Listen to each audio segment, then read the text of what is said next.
السلام علیکم ورحمۃ اللہ وبرکاتہ۔ آپ سب خیریت سے ہوں گے انشاءاللہ۔ اگر آپ میرے اس چینل میں اس ویڈیو میں نئے ہیں تو میں آپ کو بتاتی ہوں کہ اس چینل پر سکھا رہی ہوں اگر آپ قرآن پاک کو صحیح طریقے سے پڑھنا چاہتے ہیں اور تجوید کے ساتھ اور معروف طریقے سے پڑھنا چاہتے ہیں، اور اس چینل کو آپ سبسکرائب ضرور کریں تاکہ روز نئی آنے والی ویڈیو آپ تک پہنچ سکے۔ آپ اس چینل کا حصہ بنیں اور ہماری سورہ بقرہ اسٹارٹ ہو چکی ہے ماشاءاللہ۔ سورہ بقرہ ہماری دوسرے پارے یعنی کہ الف لام میم کا پارہ ہمارا مکمل ہو گیا ہے اور دوسرا پارہ ہمارا آدھ میں آ چکا ہے ماشاءاللہ۔ نصف تک ہم پہنچنے والے ہیں، تو آپ اس سائڈ سے بھی پڑھیں اور اس سائڈ سے بھی آپ اسٹارٹ کر لیں۔ یہ چھوٹی صورتیں میں آپ کو پڑھا رہی ہوں یعنی کہ اماں پارے سے اسٹارٹ کرنا ہے۔ آج ہمارا نیو سبق ہے اور اس کے پڑھنے سے آپ کی تجوید ماشاءاللہ بہت اچھی ہوگی۔ تجوید تو آپ کی انشاءاللہ اس سائڈ سے پڑھیں یا اس سائڈ سے پڑھیں آپ کی بہت اچھی ہوگی انشاءاللہ اللہ کے حکم سے، لیکن اس سے آپ کی نماز بہت اچھی ہوگی کیونکہ نماز کے اندر ہماری چھوٹی صورتیں اٹھائی جاتی ہیں۔ تو آئیے سبق کی طرف چلتے ہیں۔ اعوذ باللہ من الشیطان الرجیم۔ سورۃ الناس مکیہ۔ بسم اللہ الرحمن الرحیم۔ قل، قاف کو پر کریں گے، قل اعوذ،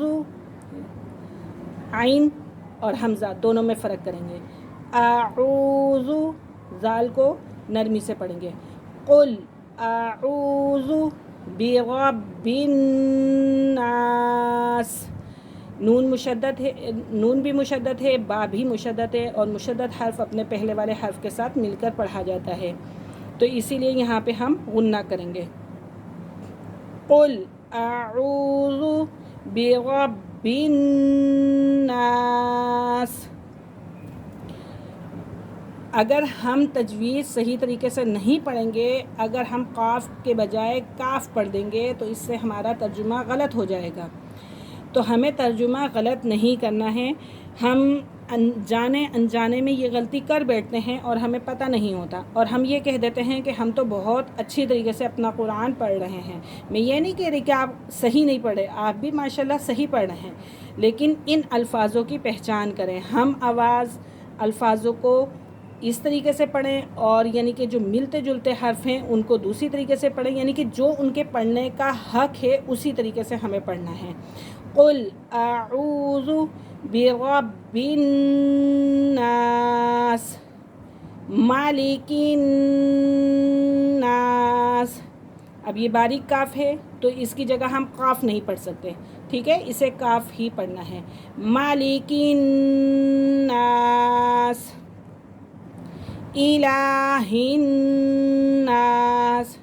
لام کھڑا زبر لا ہے، ٹھیک ہے، اسے بھی ہم ایک الف کی مقدار کھینچ کر پڑھیں گے، اور نون ہمارا ویسے ہی مشدد ہے تو مشدد حرف اپنے پہلے والے حرف کے ساتھ مل کر پڑھا جاتا ہے۔ الہ الناس، من شر الوسواس الخناس۔ نون ساکن ہے، من شر الوسواس الخناس۔ نون ساکن کے بعد اگر حروف اخفا میں سے اگر حرف آ جائیں تو وہاں ہم غنہ کر سکتے ہیں، تو یہاں اخفا کے حرف آ رہے ہیں، ٹھیک ہے۔ من شر را کو باریک پڑھیں گے کیونکہ را کے نیچے زیر ہے، اگر زبر اور پیش ہوتا تو اسے ہم پر کر کے پڑھتے۔ من شر الوسواس الخناس۔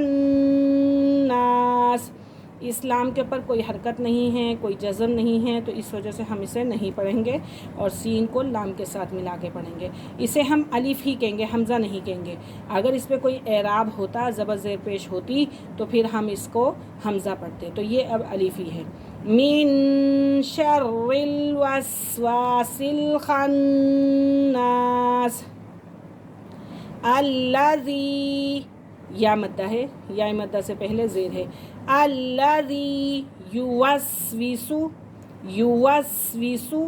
فی صدور الناس۔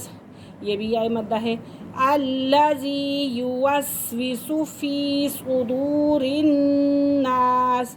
صاد کو پر کر کے پڑھیں گے اور اس را کو باریک پڑھیں گے، اور یہ واو مدہ ہے، واو مدہ سے پہلے پیش ہے۔ فی صدور الناس،